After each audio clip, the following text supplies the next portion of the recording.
नमस्कार। विद्यालय शिक्षा विभाग हरियाणा द्वारा एडुसेट पर प्रसारित आज के इस कार्यक्रम में आप सभी का स्वागत है।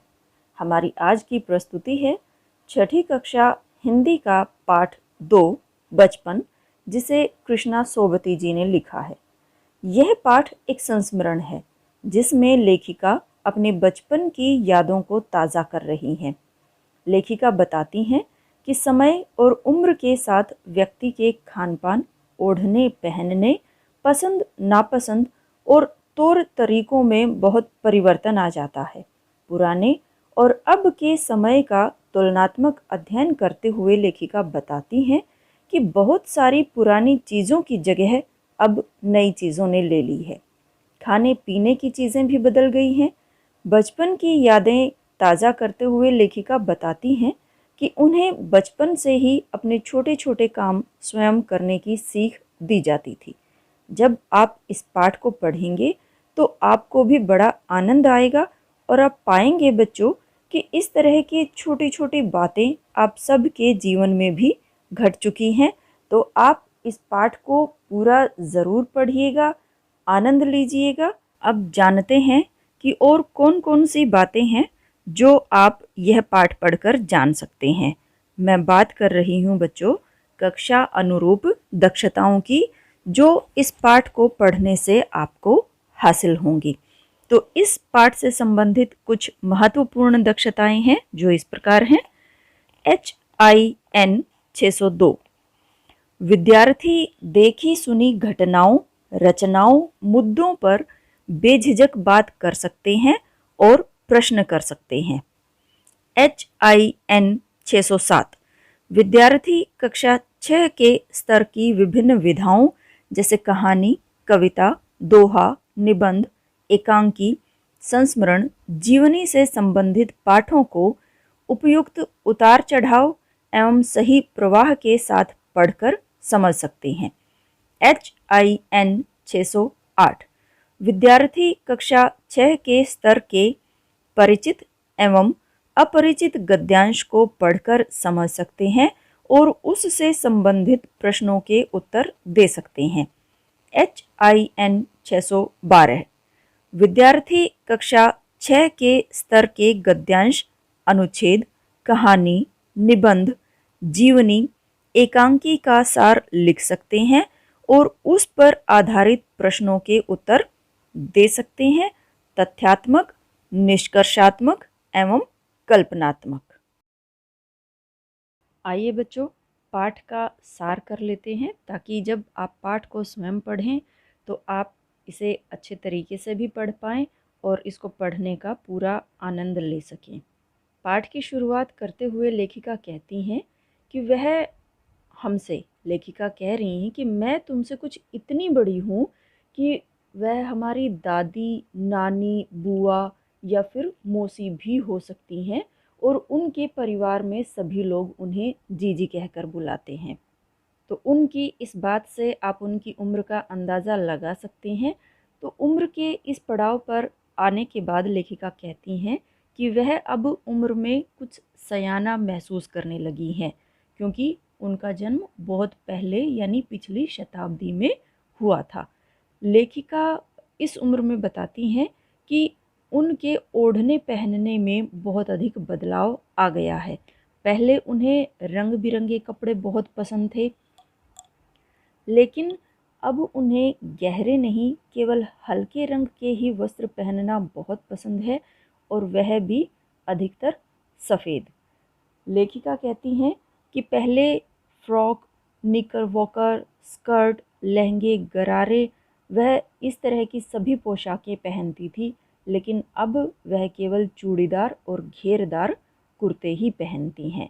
लेखिका अपने बचपन के फ्रॉक के बारे में बताते हुए कहती हैं कि आप देखिए कि उन्हें अपनी पोशाकें तक याद हैं कि जब वह छोटी थी तो किस किस तरह की किस किस रंग की पोशाकें पहनती थी। तो अपनी फ्रॉक के बारे में वह बताते हुए कहती हैं कि हल्की नीली और पीली धारी वाली फ्रॉक, हल्के गुलाबी रंग का बारीक चुन्नटों वाला घेरदार फ्रॉक और लेमन कलर का बड़े प्लेटों वाला गर्म फ्रॉक जिसमें नीचे फर टंगी थी। तो लेखिका बताती हैं कि उस समय में फ्रॉक के ऊपर की जेब में रुमाल रखना बहुत अच्छा लगता था और बालों में रंग बिरंगे रिबन लगाने का बहुत अधिक चलन था। लेखिका अपनी ट्यूनिक के बारे में बताते हुए कहती हैं कि उनके पास 2 ट्यूनिक भी थी, जिनमें से एक चॉकलेटी और दूसरी ग्रे रंग की थी। लेखिका को अपने मोज़े और स्टॉकिंग भी याद हैं। वह बताती हैं कि उन्हें अपने मोज़े खुद धोने होते थे। उनके घर में भले ही नौकर नौकरानी भी थे, लेकिन बच्चों को सख्त हिदायत थी कि वह अपने मोज़े खुद धोएंगे। और इतवार की सुबह यानी रविवार को घर के सभी बच्चे इसी काम में लगते, यानी मोज़े धोने में। और मोज़े धो लेने के बाद वह सभी अपने अपने जूते पॉलिश करते और फिर उन्हें कपड़े या ब्रश से रगड़कर चमकाते थे। लेखिका सर्वर इस पाठ में लेखिका सर्वर के माध्यम से अपनी बात हम तक पहुंचा रही हैं। तो ये जो सर्वर हैं, ये उनके परिवार के कोई हो सकता है, कोई छोटा बालक हो या उनका भाई हो, कोई भी हो सकता है। तो वह सर्वर के माध्यम से अपनी बात रखते हुए कहती हैं कि बचपन में उन्हें जो जूते पॉलिश करने की आदत पड़ी, वह उन्हें आज भी बहुत अच्छी लगती है। हालांकि आज तो बहुत अलग अलग तरह के जूते आ चुके हैं, लेकिन फिर भी उन्हें ऐसा करना अच्छा लगता है। तो लेखिका बताती हैं कि जब भी उन्हें नए जूते मिलते थे, तो उसके साथ ही पैरों में नए जूते पहनने से जो छाले पड़ जाते हैं, उनका भी इलाज शुरू हो जाता था। वह जब भी नए जूते उन्हें मिलते थे, तो वह अपने पास रुई ज़रूर रखते थे कि जैसे ही जूता लगना शुरू हो, रुई जूते मोजे के अंदर डाल लें। हर शनिवार को लेखिका और घर के सभी बच्चों को ऑलिव ऑयल और कैस्टर ऑयल पिलाया जाता था, जो कि उन्हें बिल्कुल भी पसंद नहीं था। और लेखिका शरारती अंदाज में कहती हैं कि यदि यह शनिवारी दवा उन्हें नहीं भी पिलाई जाती तो कुछ बिगड़ने वाला नहीं था। अगर नहीं भी पिलाई जाती तो भी उनकी सेहत ठीक ही रहती। लेखिका आगे बताते हुए कहती हैं कि उनके समय में और आज के समय में बहुत अधिक अंतर आ गया है, और समय में इतना अधिक अंतर आने के साथ साथ उनके और आपके बचपन की जो दिलचस्पियां हैं, जो रुचियां हैं, जो तौर तरीके हैं, उन सब में भी बहुत अधिक बदलाव आ गया है। तो लेखिका बताती हैं कि उन दिनों घरों में ग्रामोफोन होते थे, और वह भी बहुत ही कम घरों में होते थे।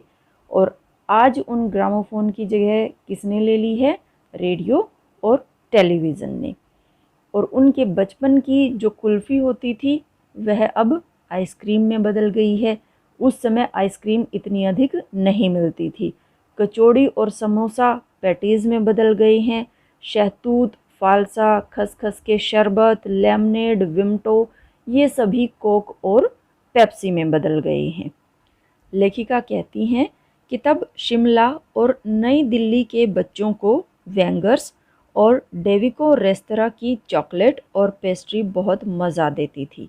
तब लेखिका और उनके भाई बहनों की ड्यूटी शिमला माल ब्राउन ब्रेड लाने की लगती थी। उनका घर माल से ज़्यादा दूर नहीं था। उन्हें हफ्ते में एक बार चॉकलेट खरीदने की छूट थी। लेखिका को चॉकलेट खाना बहुत पसंद था और वह रात के खाने के बाद बहुत ही मज़े ले लेकर खाती थी। लेखिका आगे बताती हैं कि शिमला के काफल, रस भरी, कसमल, चेस्टनट आदि सभी चीज़ें उन्हें बहुत अधिक पसंद थी। लेखिका को तो चना ज़ोर गरम और अनारदाने का चूर्ण भी याद है कि कैसे चना ज़ोर गरम की पुड़िया जो तब थी वह अब भी नज़र आती है। पुराने कागज़ों से बनाई हुई इस पुड़िया में निरा हाथ का कमाल है। यानी जो चना ज़ोर गरम डालने के लिए जो पुड़िया बनाई जाती थी, वह हाथ से ही कागज़ को तिरछा लपेटकर बनाई जाती थी। लेखिका ने छुटपन में यानी अपने बचपन में शिमला रिज पर बहुत मज़े किए, वहीं उन्होंने घुड़सवारी भी की। शिमला के प्राकृतिक सौंदर्य का वर्णन करते हुए लेखिका कहती हैं कि शाम को रंग बिरंगे गुब्बारे उड़ाते और सामने जाखू का पहाड़ है और उस पहाड़ के पास ऊंचा चर्च है। जब चर्च की घंटियां बजती तो दूर दूर तक उनकी गूंज फैल जाती और लगता कि इसके संगीत से प्रभु यीशु स्वयं कुछ कह रहे हैं। और जब सामने आकाश में सूर्यास्त होता तो गुलाबी सुनहरी धारियां नीले आकाश पर फैल जाती। आगे लेखिका बताती हैं कि स्कैंडल पॉइंट के ठीक सामने उन दिनों एक दुकान हुआ करती थी जिसके शोरूम में शिमला कालका ट्रेन का मॉडल बना हुआ था। इसकी पटरियां, उस पर खड़ी छोटे छोटे डिब्बों वाली ट्रेन, एक और लालटीन की छत वाला स्टेशन और सामने सिग्नल देता खंबा, थोड़ी थोड़ी दूर पर बनी सुरंग। उस पिछली सदी में तेज रफ्तार वाली गाड़ी वही थी। लेखिका बताती हैं कि कभी कभी उन्हें हवाई जहाज भी देखने को मिलते थे, जिन्हें देखकर ऐसा लगता कि कोई भारी भरगम पक्षी उड़ा जा रहा है पंख फैलाकर और एकदम से वह गायब हो जाता है क्योंकि उसकी स्पीड इतनी अधिक होती है। फिर लेखिका आगे जिक्र करते हुए कहती हैं कि एक और ऐसी दुकान वहाँ पर थी जो उन्हें कभी नहीं भूल सकती और वह दुकान थी चश्मे की दुकान, जिस पर से लेखिका ने अपना पहला चश्मा बनवाया था। और वे जो वहाँ आँखों के जो डॉक्टर थे वह अंग्रेज थे। जब लेखिका ने शुरू शुरू में चश्मा लगाना शुरू किया तो बड़ा अटपटा सा, बड़ा अजीब सा उन्हें लगता था। छोटे बड़े कोई भी उनके चेहरे की ओर देखते और कहते कि शायद इनकी आंखों में कुछ तकलीफ है, इसीलिए यह चश्मा लगाती हैं। क्योंकि उस छोटी सी उम्र में उस समय चश्मा लगाना एक बहुत ही अजीब बात हुआ करती थी। बहुत ही कम बच्चों को चश्मा लगाने की नौबत आती थी, तो सभी उन्हें सलाह देते कि दूध पिया करो, अधिक दूध पियोगी तो चश्मा उतर जाएगा। फिर लेखिका जो डॉक्टर साहब उन्हें कहते कि कुछ देर यानी थोड़े बहुत दिन चश्मा पहनोगी तो उतर जाएगा, जो डॉक्टर उन्हें यह बात कहते तो वह सभी को यही बात दोहरा देती कि थोड़े ही दिन में यह चश्मा उतर जाएगा। लेकिन लेखिका कहती हैं कि डॉक्टर साहब ने पूरा आश्वासन तो दिया था लेकिन चश्मा तो अब तक नहीं उतरा है। हाँ, बस नंबर कम ही होता रहा। लेखिका इसके लिए भी कि उनका चश्मा अब तक नहीं उतरा, चश्मा क्यों उनको लगा, इसके लिए भी वह अपने आप को ही जिम्मेदार बताती हुई कहती हैं कि जब कोई भी दिन की रोशनी को छोड़कर रात में टेबल लैंप के सामने काम करेगा तो इसके अलावा और क्या होगा, यानी आंखें तो कमज़ोर होंगी ही होंगी। जब लेखिका को चश्मा लगा तो उस समय का एक वाकया सुनाते हुए लेखिका कहती हैं कि जब उन्होंने पहली बार चश्मा लगाया तो उनके एक चचेरे भाई ने उन्हें छेड़ा कि देखो देखो कैसी लग रही है। फिर वह एक तुकबंदी बनाते हुए उन्होंने कहा कि आँख पर चश्मा लगाया ताकि सूझे दूर की, यह नहीं लड़की को मालूम सूरत बनी लंगूर की। लेखिका को अपने भाई का इस प्रकार उन्हें चिढ़ाना तो बुरा लगा, लेकिन उन्होंने जो यह तुकबंदी या इसे शेर कह लीजिए कि जो ये सुनाया वह उन्हें बिल्कुल भी बुरा नहीं लगा। और जब वह चाय पीकर चले गए तो लेखिका अपने कमरे में जाकर शीशे के सामने खड़ी हो गई और अपने आप को बहुत बार देखा, कभी ऐनक उतारती, कभी पहनती, बार बार ऐसी करती और अपने भाई की उन बातों को दोहराती और कहती कि नहीं नहीं, फिर कहती कि हाँ हाँ हाँ। तो इस प्रकार वह उनकी उस बात का भी बहुत आनंद लेती थी। लेखिका कहती हैं कि इतना समय हो गया है मुझे चश्मा लगाते हुए कि अब तो ऐसा लगता है कि जैसे यह चेहरे के साथ घुल मिल गया है, यानी एक हिस्सा लगता है। और जब वह कभी चश्मा उतार देती हैं तो ऐसा लगता है कि चेहरे पर जैसे कुछ खाली खाली सा है।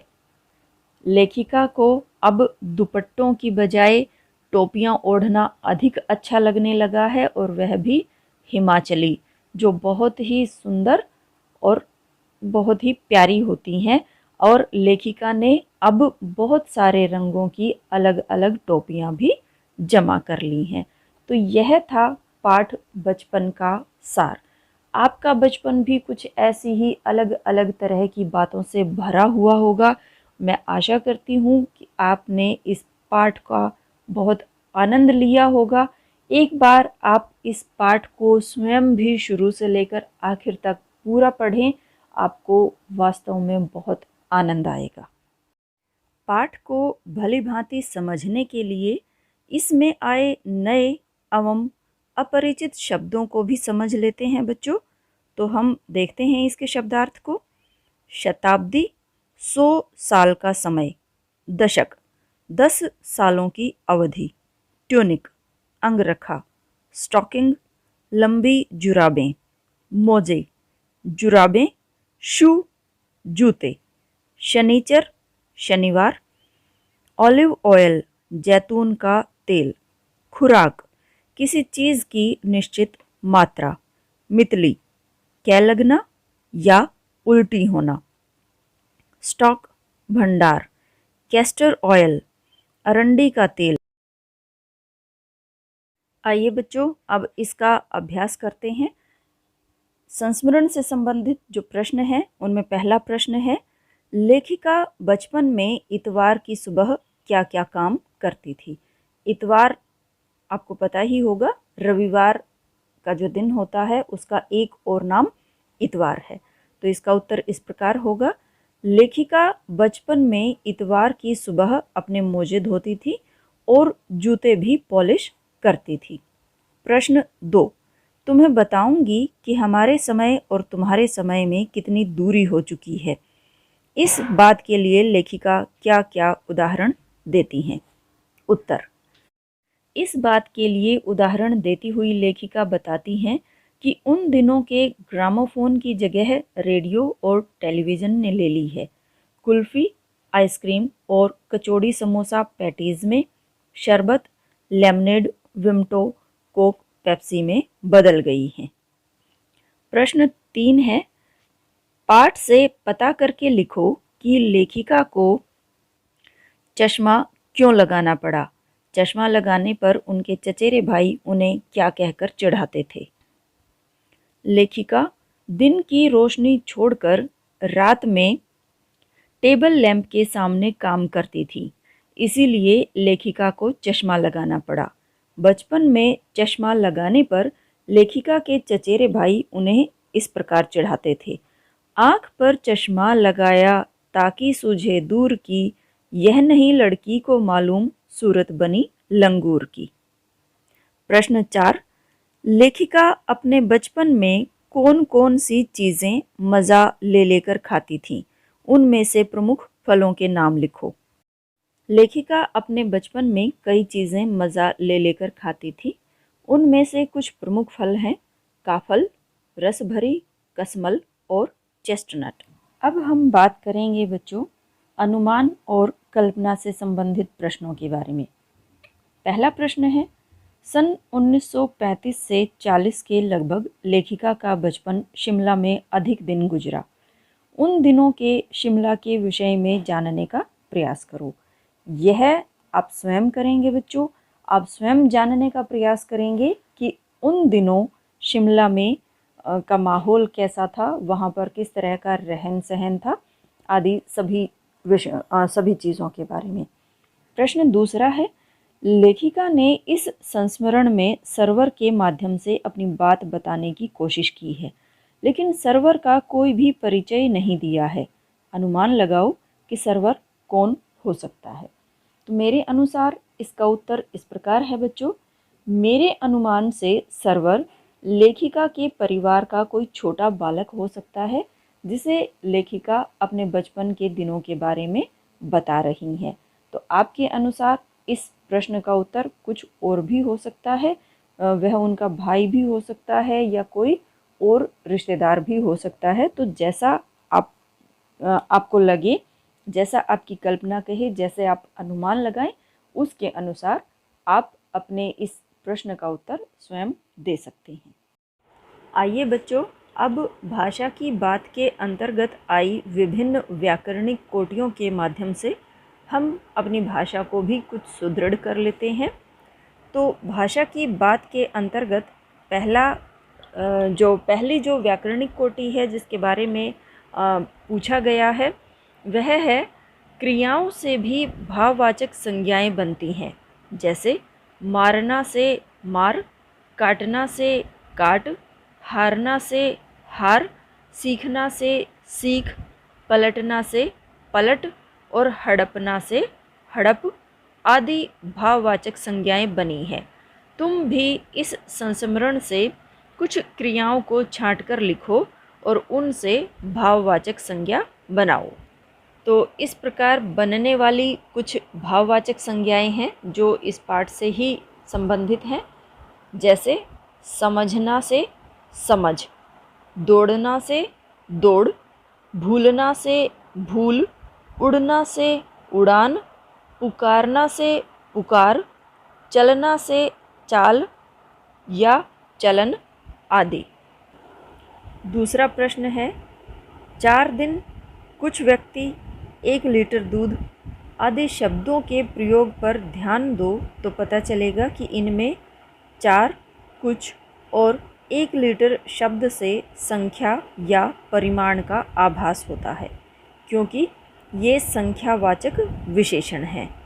इसमें भी 4 दिन से निश्चित संख्या का बोध होता है, इसलिए इसको निश्चित संख्यावाचक विशेषण कहते हैं।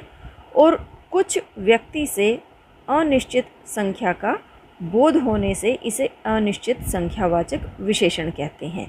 इसी प्रकार 1 लीटर दूध से परिमाण का बोध होता है, इसलिए इसे परिमाणवाचक विशेषण कहते हैं। विशेषण के बारे में तो आपको पता ही है बच्चों कि जो शब्द संज्ञा या सर्वनाम की विशेषता बताते हैं उन्हें विशेषण कहते हैं। तो इसमें जो यह उदाहरण दिए हैं इनसे ऐसे ही कुछ और उदाहरण आपसे पूछे जाएंगे जिनमें आपने यह देखकर बताना है कि किस में संख्यावाचक विशेषण का प्रयोग हुआ है और किस में परिमाणवाचक विशेषण का। मैं यहाँ एक बार और दोहरा देती हूँ कि संख्यावाचक विशेषण वह होते हैं जिसमें संख्या का बोध होता है, जिसमें संख्या की बात कही गई होती है। और संख्यावाचक विशेषण में भी 2 प्रकार के विशेषण होते हैं, निश्चित संख्यावाचक विशेषण और अनिश्चित संख्यावाचक विशेषण। और इसी प्रकार परिमाणवाचक विशेषण के भी 2 और भेद होते हैं। निश्चित परिमाणवाचक विशेषण जिसमें निश्चित मापतोल का ज्ञान होता है और अनिश्चित परिमाणवाचक विशेषण जिसमें निश्चित मापतोल का ज्ञान नहीं होता है। तो आपने दिए गए उदाहरणों में यही बताना है कि किस में निश्चित संख्यावाचक अथवा अनिश्चित संख्यावाचक या निश्चित परिमाणवाचक या अनिश्चित परिमाणवाचक विशेषण का प्रयोग हुआ है। तो आइए देखते हैं। पहला वाक्य है, मुझे 2 दर्जन केले चाहिए। तो इसमें आप सोचकर बताइए कि कौन सा विशेषण हो सकता है। देखिए यहाँ पर 2 दर्जन की बात कही गई है। आपको पता है कि 1 दर्जन में 12 वस्तुएं होती हैं, तो 2 दर्जन में 24 वस्तुएं हो गई।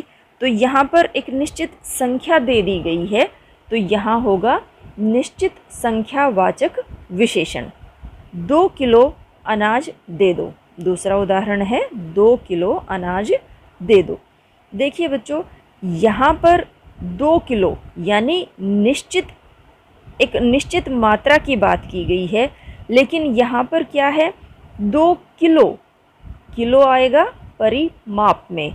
तो इसमें यहाँ पर संख्या की बात नहीं की गई है, यहाँ पर परिमाणवाचक विशेषण की बात की गई है, लेकिन यह निश्चित है, मात्रा दे दी गई है 2 किलो की। तो यहाँ पर हो जाएगा निश्चित परिमाणवाचक विशेषण। तीसरा उदाहरण देखिए, कुछ बच्चे आ रहे हैं। बच्चे तो आ रहे हैं, लेकिन कितने बच्चे आ रहे हैं यह ठीक से मालूम नहीं है, इसलिए लिख दिया गया है कुछ बच्चे आ रहे हैं। तो यहाँ पर निश्चित संख्या का ज्ञान न होने के कारण यह हो जाएगा अनिश्चित संख्यावाचक विशेषण। अगला उदाहरण देखिए, सभी लोग हंस रहे हैं। यहाँ भी लोगों की जो संख्या है वह निश्चित नहीं है, नहीं मालूम पड़ रही कितने लोग हंस रहे हैं, तो यहाँ पर भी अनिश्चित संख्यावाचक विशेषण हो जाएगा। अगला उदाहरण देखिए, तुम्हारा नाम बहुत सुंदर है। यहाँ पर आपने बताना है कि कौन सा विशेषण यहाँ पर प्रयुक्त हुआ है। तो यहाँ पर बहुत के कारण तुम्हारा नाम बहुत, इसके कारण यह अनिश्चित परिमाणवाचक विशेषण हो गया कि कितना सुंदर है नहीं पता, और यहाँ पर संख्या की भी हम बात नहीं कर सकते, तो यहाँ पर अनिश्चित परिमाणवाचक विशेषण हो जाएगा। अब तीसरा प्रश्न देखिए, कपड़ों में मेरी दिलचस्पियाँ मेरी मौसी जानती थी। तो यहाँ पर देखिए कि जो पहला शब्द मेरी आया है, कपड़ों में मेरी दिलचस्पियाँ, और फिर मौसी के साथ मेरी शब्द आया है, और इन दोनों ही मेरी शब्दों को रेखांकित किया गया है। तो देखिए पहले एक बार कि इस वाक्य में रेखांकित शब्द दिलचस्पियाँ और मौसी संज्ञाओं की विशेषता बता रहे हैं। दिलचस्पियाँ और मौसी जो शब्द हैं यह दोनों ही संज्ञा हैं, और इस वाक्य में प्रयुक्त मेरी शब्द दो बार प्रयुक्त हुआ है, एक बार दिलचस्पियाँ के साथ, एक बार मौसी के साथ। तो यहाँ पर जो यह शब्द है मेरी, यह दिलचस्पियाँ और मौसी इन दोनों संज्ञाओं की विशेषता बता रहे हैं, इसलिए ये सार्वनामिक विशेषण कहलाते हैं। ध्यान देना है बच्चों, मेरा, मेरी, मेरे, इस प्रकार के जो शब्द होते हैं यह सर्वनाम के अंतर्गत आते हैं, लेकिन यहाँ पर बात की जा रही है सार्वनामिक विशेषण की, जो विशेषण का एक भाग होता है गुणवाचक विशेषण, संख्यावाचक विशेषण, परिमाणवाचक विशेषण और सार्वनामिक विशेषण। तो यहाँ पर वह सर्वनाम जो कभी कभी विशेषण का काम भी करते हैं उन्हें सार्वनामिक विशेषण कहते हैं। अर्थात वह सर्वनाम जो विशेषण की भांति प्रयुक्त होते हैं, विशेषण का हम बात कर चुके हैं कि जो शब्द संज्ञा या सर्वनाम की विशेषता बताते हैं उन्हें विशेषण कहते हैं। और यहाँ पर मेरी शब्द दिलचस्पियाँ और मौसी जो कि दोनों संज्ञाएं हैं उनकी विशेषता बता रहे हैं, इस कारण यह विशेषण के रूप में प्रयुक्त हुए हैं और इसीलिए इसको सार्वनामिक विशेषण कहा है, क्योंकि यहाँ पर सर्वनाम शब्द संज्ञा शब्द की विशेषता बता रहा है। तो अब आपने पाठ में आए ऐसे ही 5 उदाहरण छांटकर लिखने हैं। कुछ उदाहरण देखिए, अपने मोजे, हमारा घर, हम बच्चे, हम भाई बहन, अपने कमरे, हमारे बचपन, मेरा चश्मा आदि। तो यह था प्यारे बच्चों संस्मरण बचपन, जिसमें कृष्णा सोबती जी ने अपने बचपन की खूबसूरत एवं मासूम यादों का ताना बाना बुना है। मैं आशा करती हूँ बच्चों कि इस पाठ का प्रस्तुतिकरण आपको पसंद आया होगा और साथ ही भली भांति समझ भी आ गया होगा। किसी अन्य पाठ की अगली वीडियो में शीघ्र ही आपसे फिर मुलाकात होगी। तब तक के लिए नमस्कार, धन्यवाद।